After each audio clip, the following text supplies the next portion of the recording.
Yo, it's been a few days since the biannual Unpacked event in San Jose, and after hearing all about the latest Galaxy phone, Samsung handed me my review unit, which was the Galaxy S25 Ultra, and I've been using it nonstop since.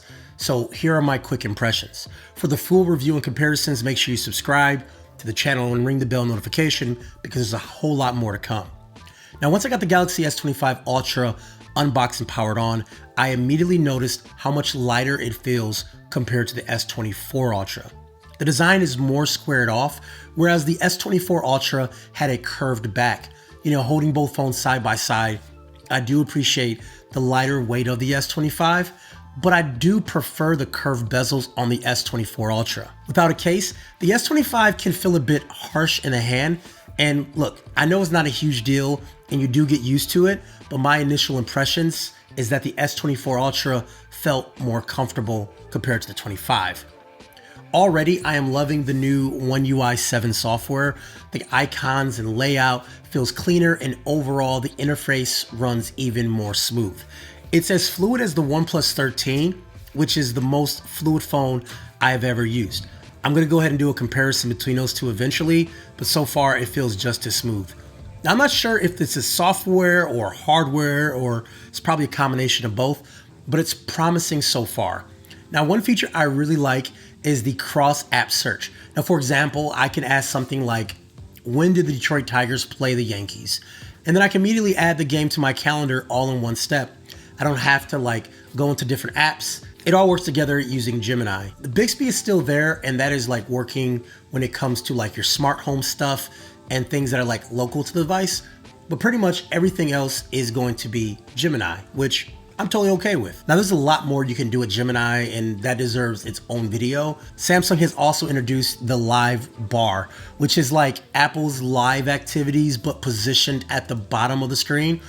And so if you have something important or persistent, like a timer or a sports score, it stays in this bar as a small card. You can press and hold to expand it or dismiss it altogether.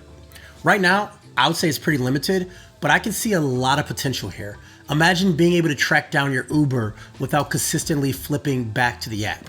I think we'll see more apps supporting this feature really soon. There's also a Now Brief that shows up at different times of the day, morning, afternoon, and evening. It displays your calendar, relevant photos, messages, and top news. You can customize it by removing certain sources and adding different sources. And just like the Now Bar, it's only going to get better as app support grows, because I really do like this feature, and it adds a layer of convenience that I didn't know I need. It's really nice to go into one spot and just be caught up on everything. But once again, we have to wait for app support. And I'm sure it's going to come, but right now it's just extremely limited. Samsung's AI features are stepping up as well. Just like Google's Best Take, you can now use AI to pick the best faces in a series of photos. So for example, if you're taking pictures of kids and one is making a face or not looking at the camera, you can swap in the right face. It is super handy, and it's something that I love taking photos of people with on my Pixel. Now I can do it on my Galaxy. I'm a happy camper. Back to the in-hand experience, I always use cases because I'm too clumsy not to. I've already received a couple of cases from companies like Dbrand and Pitaka, and none of these are sponsors, just telling you the cases I've used so far. The Dbrand Ghost case offers total protection with raised edges, and also the buttons are clicky day one. The raised edges are really good to protect it in the event of a drop. If you want something more slim, Pitaka's Aramid fiber cases are fantastic. They don't provide full protection, but they're great in lightweight and tactile feel. Samsung made some changes to the S Pen this year, and by changes, I mean they removed the Bluetooth functionality. Air gestures are gone. And according to Samsung, less than 1% of users relies on this feature, and while it's not a deal breaker, it's a bit disappointing. But there are some developments that there is a version with the Bluetooth that you'd have to buy separately. We'll talk about in the review.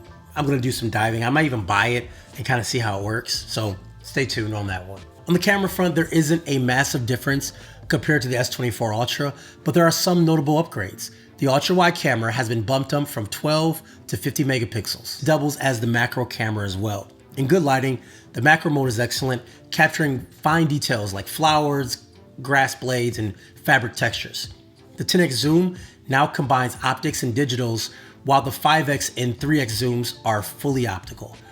I need to do more testing on the 10x zoom to see how these actually stack up because it's not a full zoom, but they did say up to 30x. You get AI to help out to smooth out these photos, and here are a couple tests at 30x. Of course, let me know what you guys think. Overall, the photos look very similar to the S24 Ultra, which isn't a bad thing.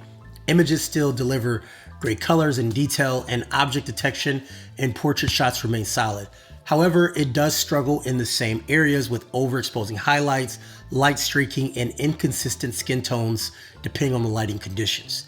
When it comes to cameras, every year it's more of the same. If you want a realistic photo with skin tones, you get a Pixel. If you want crazy zoom levels, you get a Galaxy. If you want a good all-around camera that's exceptional at video, you get an iPhone.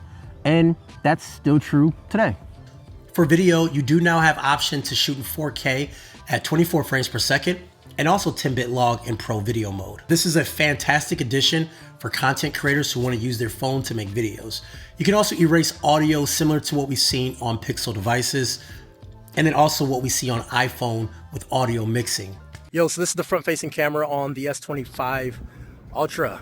Let me know what you guys think, man. It's always hard to tell when you're looking at this screen, but once you get on the computer, you can really tell how things actually look. Looks good so far. I don't know. What do you guys think? Let me know. Battery life continues to be excellent, and even with this new chip, I think it's going to be even better. But of course, I got to test it more because I was traveling and installing apps and just using the phone a lot. So I got to get you guys back to like typical days. So this is the S25 Ultra. I am ultra impressed with the phone, and that's sort of expected.